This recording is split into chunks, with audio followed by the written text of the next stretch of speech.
Hello, this is Brady Chen. Welcome to CSC7013, Advanced Math for Computer Scientists. Before I start the class, let me first introduce the Computer Science Department under the Fitchburg State University. The Computer Science Department has 7 full-time faculty and 6 adjunct faculty. We offer 3 programs, 2 undergraduate programs and 1 graduate programs. The 2 undergraduate programs are Computer Science and Computer Information Systems, and sometimes we call it CIS. Now the graduate program has 2 versions. One is regular face-to-face program. The other one is the online version. Now also the Computer Science Master's program has a data science concentration, which basically provide some courses dealing with the big data and the data analyticals. Now, what you are seeing now in this slide is the building called Adgley Hall, which houses the Computer Science Department. So, if you have a chance to visit the city of Fitchburg, please, stop by the Fitchburg State University. Stop by the Computer Science Department. Now Fitchburg is about 40 miles west of Boston, so if you happen to be in Boston area, just feel free to visit the campus. Okay, I think let's get back to business.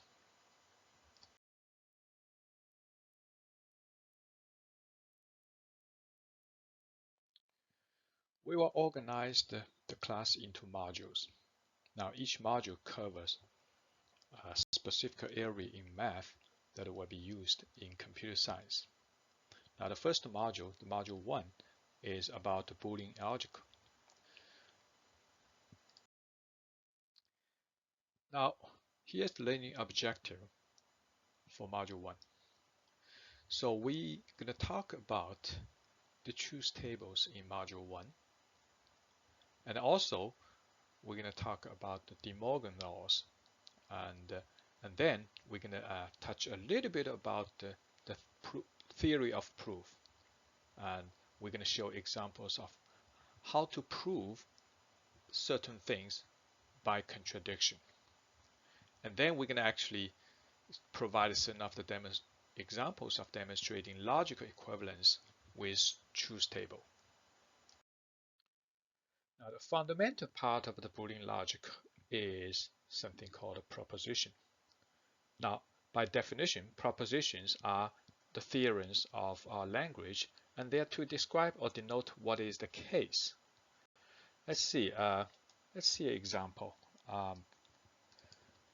So suppose we have a statement, say Paris is the capital of France. Okay, now this is a proposition, and I can say this is a proposition 1. Okay,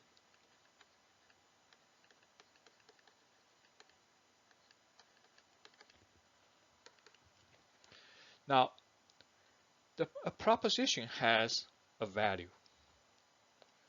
Now it's either has a value truth or false. Now what is the value for proposition 1? Paris is the capital of France. The answer is, of course, the answer is truth, right? But sometimes a proposition has a value false. For example, we have another statement to say proposition 2. Okay. Now we can say New York City is the capital of the United States. Is that true or false? Now the answer is it's a false. Now, so this proposition 2 has a value false. So if a proposition describes something which is the case, then it is a true statement and the value is truth. And if not, and it's a false statement. So now we know what is a proposition. A proposition is just a statement which has some value, either true or false. Now, people are more interested in knowing how to create a new proposition from older ones, and typically a simpler ones. Now, in order to do this, we need to define some of the logical operations. These logical operations are sometimes called logical connectives. Now here, we have 4 logical operations: conjunction, disjunction, implication, and negation. And the conjunctions are sometimes called and the disjunction is sometimes related to or. And implication means that if something happens, then something else happens. And negation means not. Okay. Now, we also use for math notation to represent these 4 operations. The conjunction, we typically use the notation like this, and disjunction is like this, and negation and implementation, we use the arrow.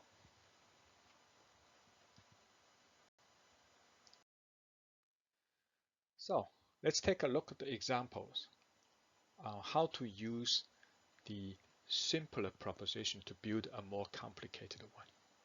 Now let's take a look at a statement. Okay, so this statement says it is not the case that John is married and John's wife is not married. So it looks like this statement is very complicated. So how can we write this proposition using the symbolic form?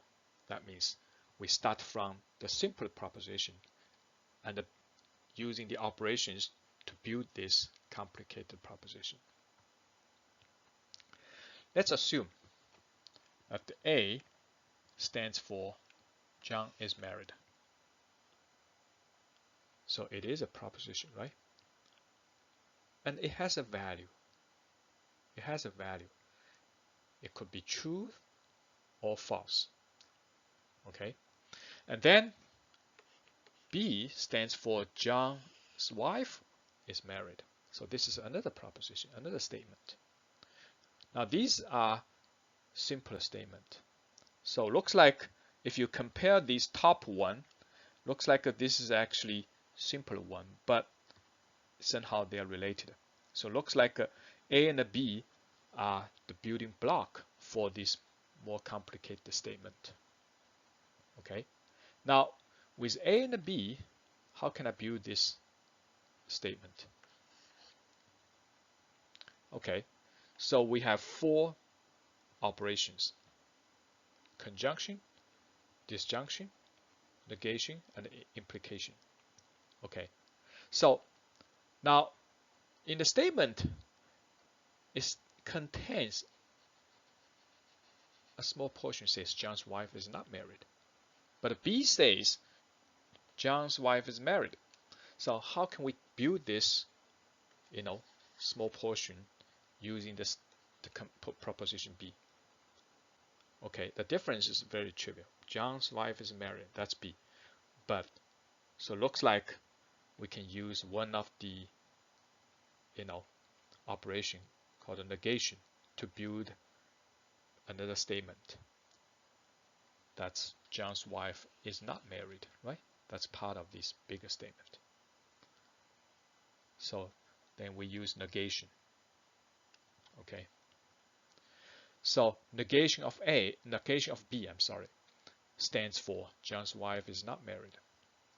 Now then we can actually combine the A and negation of B to build a bigger statement, a big proposition.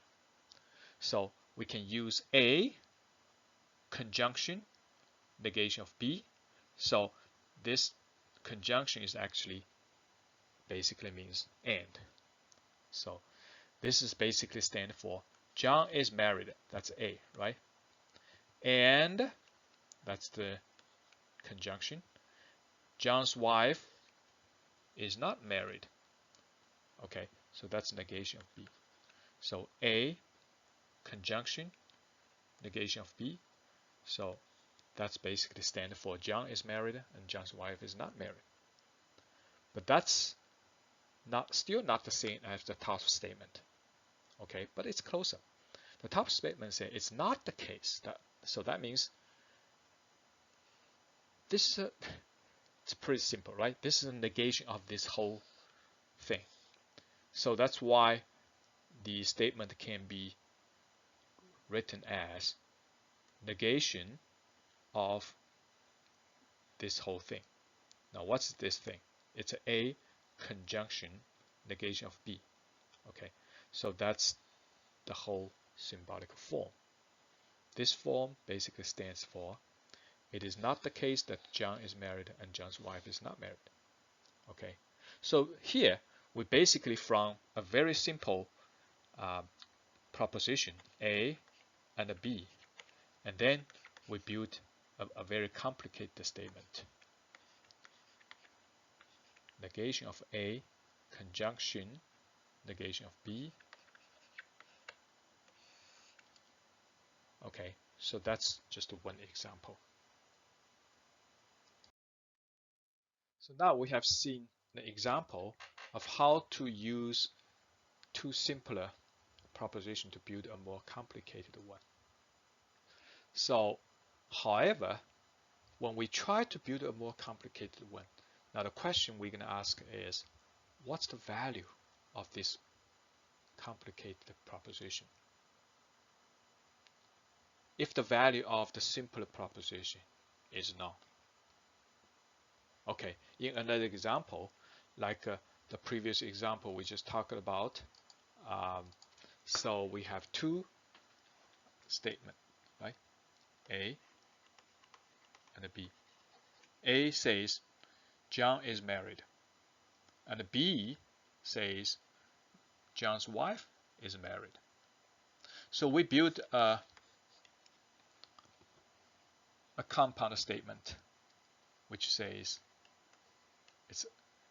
it's unlikely that it's not the case that the John is married and John's wife is not married.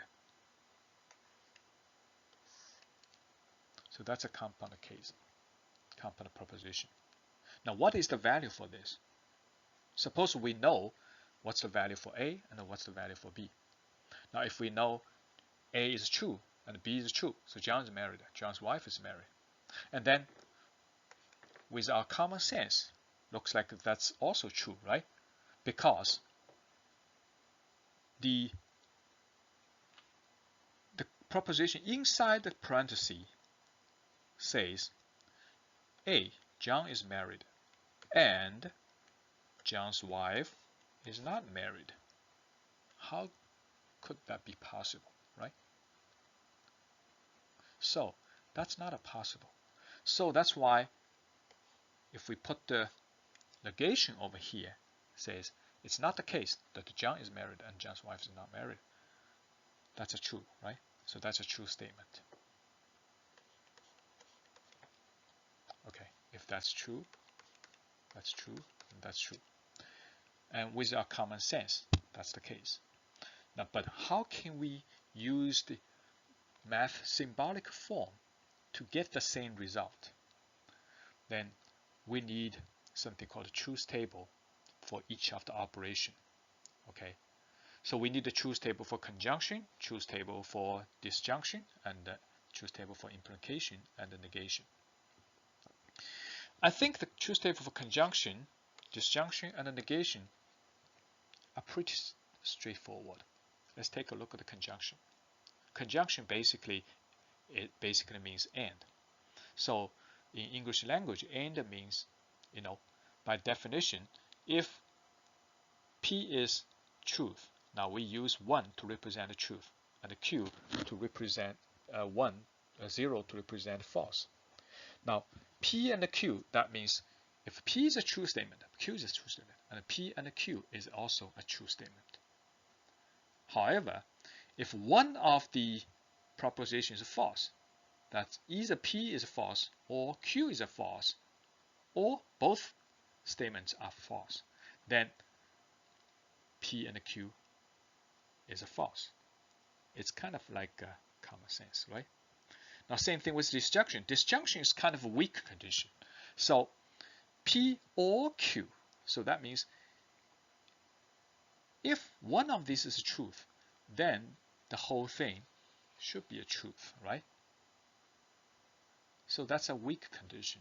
So the only case that the P and the Q are false is that both P and the Q are false. Okay, that's simple. Now look at the negation. If P is true, the negation of P is false. And if P is false, the negation of P is true, right? That's very simple. Now, the complicated case is the implication. Now let's take a look at the table. The table says if P is true and Q is true, and P implies Q is truth. Sounds like it's a little bit easy to understand this case, but that case is also easy to understand. Now people are mostly confused about this.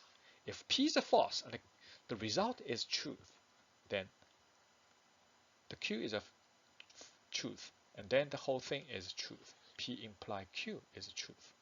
Now, how this could happen? And another case is like if both P and Q are false, then P imply Q is also a truth. How can we interpret this? Now let's take a look at the example. Okay, so let's say we have a statement to say if you get 4.0, so you got a very good grade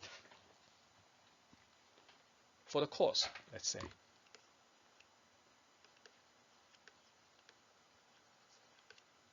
Okay, I will give you a reward. Okay, I will give you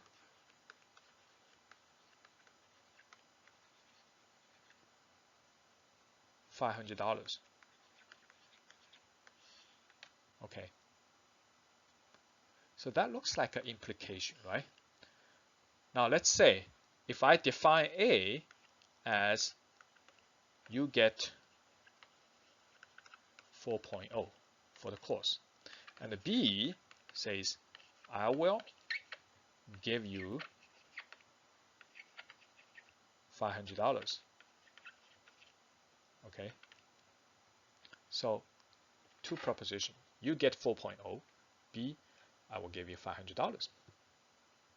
Okay, so in this case, then we're going to say if A, then B. So if you get 4.0, then I will give you $500. So that's the case, like more like A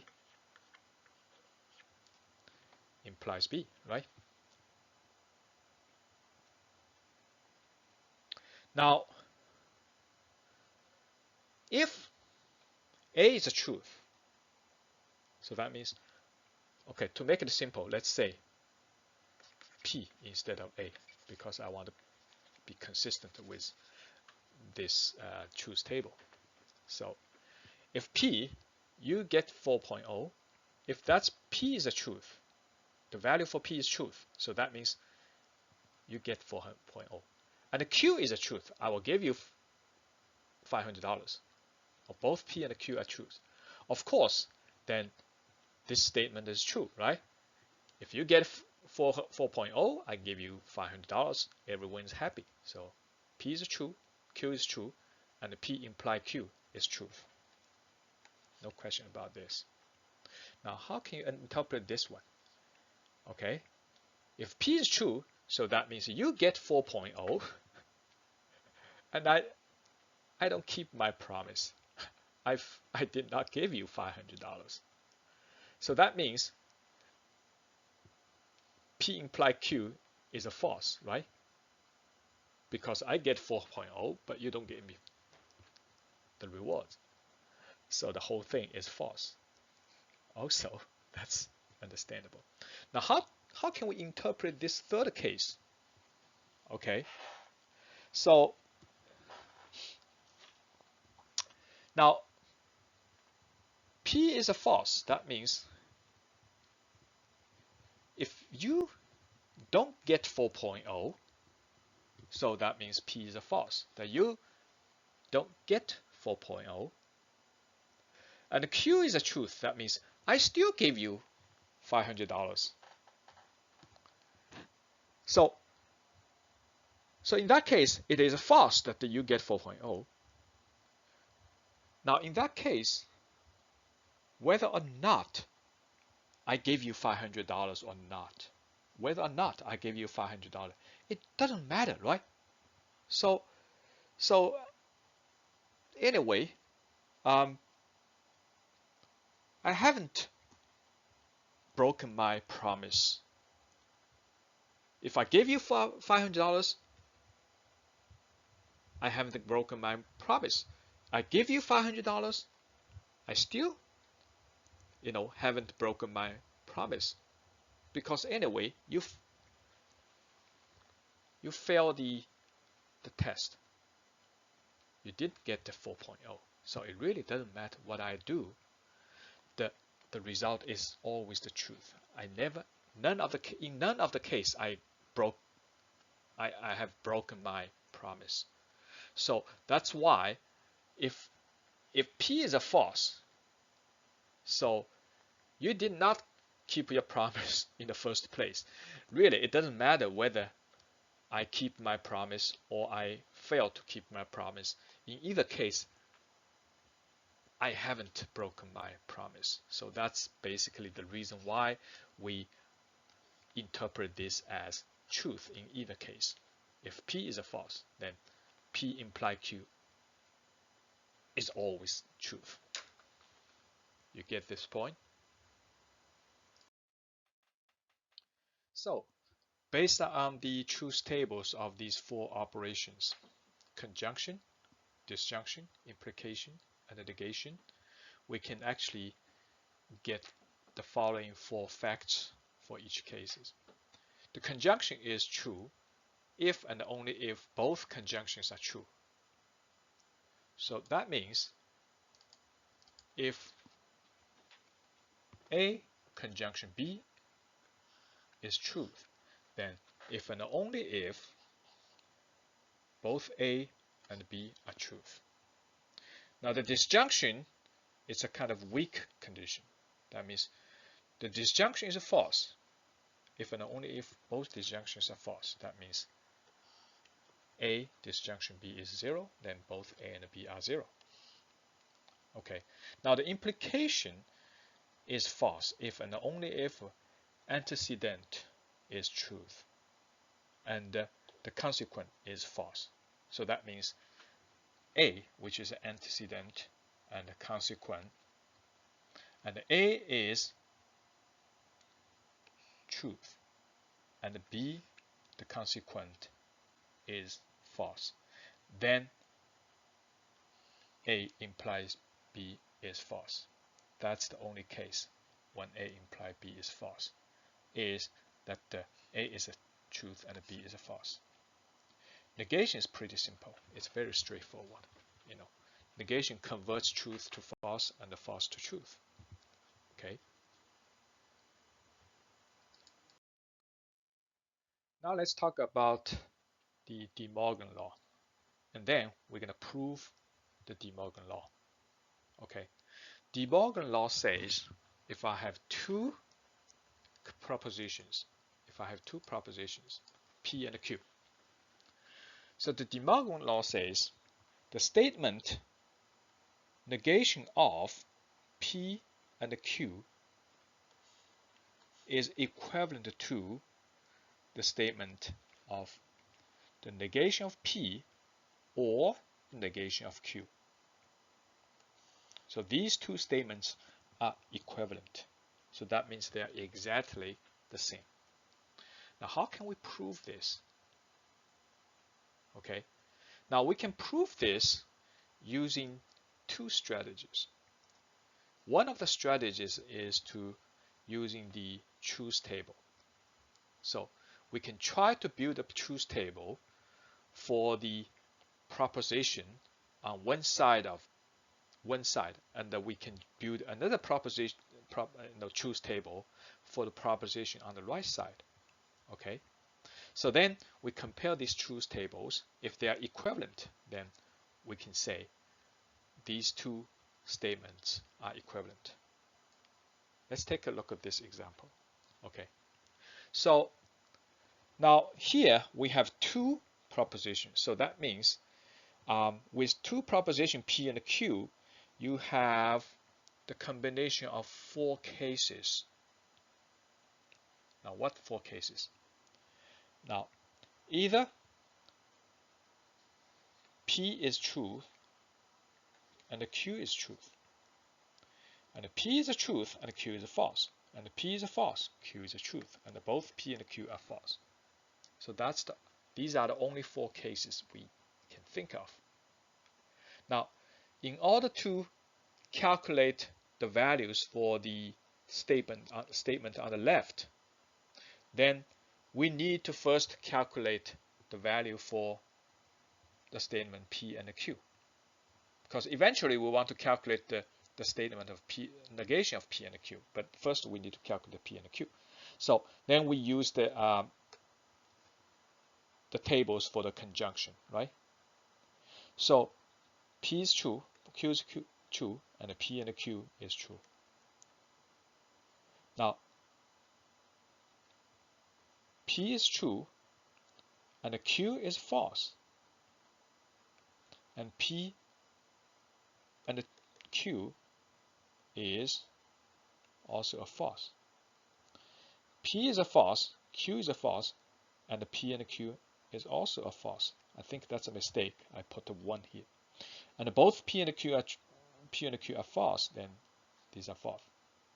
Now, the negation of P and the Q, that's pretty simple, right? It's just the opposite. So if P and the Q is a truth, then negation of P and the Q is false.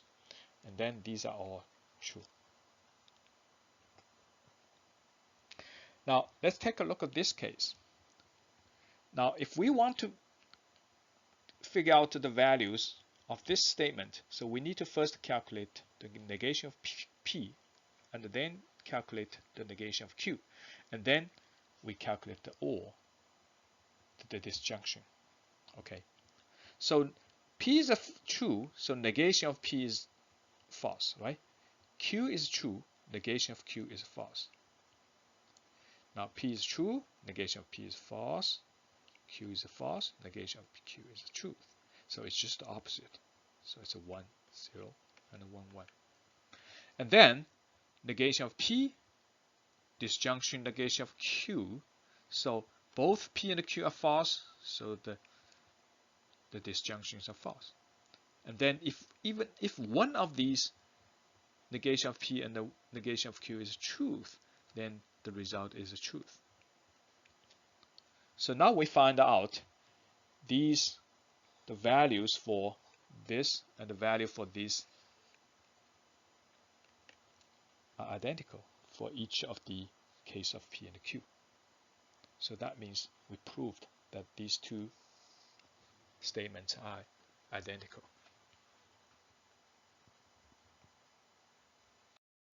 So we have proved the DeMorgan law by using the truth tables. So now let's switch to another technique, another proof technique. This proof technique is called a proof by contradiction. So the purpose is try to prove that two statements are equivalent. Now these are the two statements. One is the negation of P and the Q. These are equivalent to the negation of P or the negation of Q. Now we try to prove these two statements are equivalent. Now using the proof by contradiction technique, we just assume. What about if they're not equivalent? Now, if they're not equivalent, then we're actually going to fall into two cases. Now, the first case is this.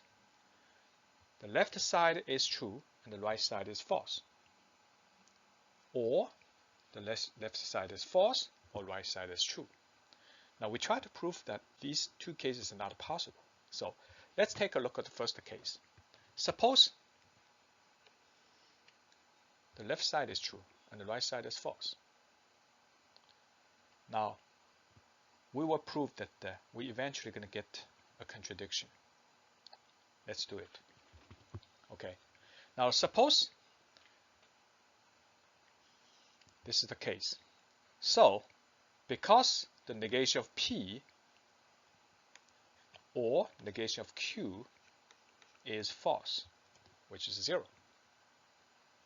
Now, by the facts for the disjunction, we know that this is true if and only if negation of P equals 0 and negation of Q is 0. So that's the property for the disjunction. Now, if negation of P is 0, that means P is 1. And negation of Q is 0, that means Q is 1. What this tells us. So if P is a 1 and the Q is a 1, then we will get P and the Q equals 1. So that means P and the Q is true. Now what is this? This eventually means that the negation of P and Q is false. What do you see? So if we assume that the left side negation of P and Q is true and the negation P or negation of Q is false, then we eventually lead to this. This is contradictory to the statement that negation of P and Q is true. Because here we say negation of P and Q is false. That's a contradiction. That's not possible. For one statement, you cannot have two different values, right? It's either true or false. It cannot be both. So that's a contradiction. Okay. So then the second part is we need to prove is, suppose the left side is false and the right side is true. I think we can also prove that this is not possible. So we get a contradiction. Okay. So we actually summarize our proof in this slide. So we actually put the two statements. One is A, one is B. We assume the negation of P and the Q is 1, which is truth, and the negation of P, disjunction, negation of Q is 0. If we assume A is 1, the B has a value 0, and then we actually get the contradiction. Okay, so please take a look at this slide. That's exactly the process that I actually proved in the previous slide.